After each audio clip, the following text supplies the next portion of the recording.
നമ്മുടെ പിതാവായ ദൈവത്തിൽ ഞാൻ വിശ്വസിക്കുന്നു. ഞാൻ ക്രിസ്തുവിൽ വിശ്വസിക്കുന്നു. എന്റെ പ്രിയപ്പെട്ട കുഞ്ഞെ, ദൈവമേ, എന്തുകൊണ്ടാണ് അങ്ങനെ സംഭവിച്ചത്? എന്തുകൊണ്ടാണ് അവർ പോയത്? എന്റേതെന്ന് ഞാൻ കരുതിയത് എനിക്ക് എന്തുകൊണ്ട് നഷ്ടപ്പെട്ടു? എനിക്ക് നീ ചോദിച്ചുകൊണ്ടിരിക്കുകയാണെന്ന് എനിക്കറിയാം. എനിക്ക് നിന്നെ കേൾക്കാം. ഓരോ മന്ത്രവും, ഓരോ കണ്ണുനീരും, ആശയക്കുഴപ്പത്തിൽ പറഞ്ഞ ഓരോ പ്രാർത്ഥനയും ഞാൻ കേൾക്കുന്നു. പക്ഷേ നീ ഈ സന്ദേശം കേൾക്കുന്ന ആ നിമിഷം നീ ഇതറിയണമെന്ന് ഞാൻ ആഗ്രഹിക്കുന്നു. അത് സംഭവിക്കേണ്ടതായിരുന്നു. നിന്നെ നശിപ്പിക്കാനല്ല, മറിച്ച് നിന്നെ നയിക്കാനാണ്. നിന്നെ ശിക്ഷിക്കാനല്ല, മറിച്ച് നിന്നെ ഒരുക്കാനാണ്. നിന്റെ ഒരു വേദനയും ഞാൻ വെറുതെയാക്കില്ല. നിന്നെ തകർത്തത് തന്നെയാണ് നിന്നെ വളർത്തിയതും. നിരസിക്കലാണെന്ന് നിങ്ങൾ കരുതിയത് യഥാർത്ഥത്തിൽ എന്റെ തിരിച്ചുവിടലായിരുന്നു. ചില വാതിലുകൾ എനിക്ക് അടയ്ക്കേണ്ടി വന്നു.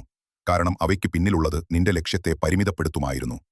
ഞാൻ നിന്നെ കൊണ്ടുപോകുന്നിടത്തേക്ക് പോകാൻ കഴിയാത്തതിനാൽ ചിലരെ പോകാൻ അനുവദിക്കേണ്ടി വന്നു. നീ നഷ്ടം കണ്ടു, ഞാൻ സംരക്ഷണം കണ്ടു. നീ താമസം കണ്ടു, ഞാൻ ദിവ്യമായ സമയം കണ്ടു. റോമർ 8:28 പറയുന്നു, ദൈവം തന്നെ സ്നേഹിക്കുന്നവരെ നന്മയ്ക്കായി സകലവും പ്രവർത്തിക്കുന്നുവെന്ന് നമുക്കറിയാം. എല്ലാ കാര്യങ്ങളും, വേദനിപ്പിക്കുന്നവ പോലും, നിനക്ക് മനസ്സിലാകാത്തവ പോലും, ഓരോ പൊട്ടിയ നൂലും ചേർത്തുവച്ച് ഞാൻ മനോഹരമായ എന്തോ ഒന്ന് നെയ്യുകയാണ്. മറ്റുള്ളവരെ വീണ്ടും വിശ്വസിക്കാൻ പ്രേരിപ്പിക്കുന്ന ഒരു കഥ. നീ സ്വകാര്യമായി കരഞ്ഞ കണ്ണുനീർ വെളിച്ചത്തിൽ നീ പങ്കിടുന്ന സാക്ഷ്യമായി മാറും. ഞാൻ നീക്കം ചെയ്തതിനെ ഓർത്ത് ദുഃഖിക്കുന്നത് നിർത്തൂ. ഞാൻ വെളിപ്പെടുത്താൻ പോകുന്ന കാര്യങ്ങൾക്കായി തയ്യാറെടുക്കൂ. നീ താഴ്വരയിലൂടെ നടക്കുകയായിരുന്നു, പക്ഷേ മറുവശത്ത് ലക്ഷ്യം നിന്നെ കാത്തിരിക്കുന്നു.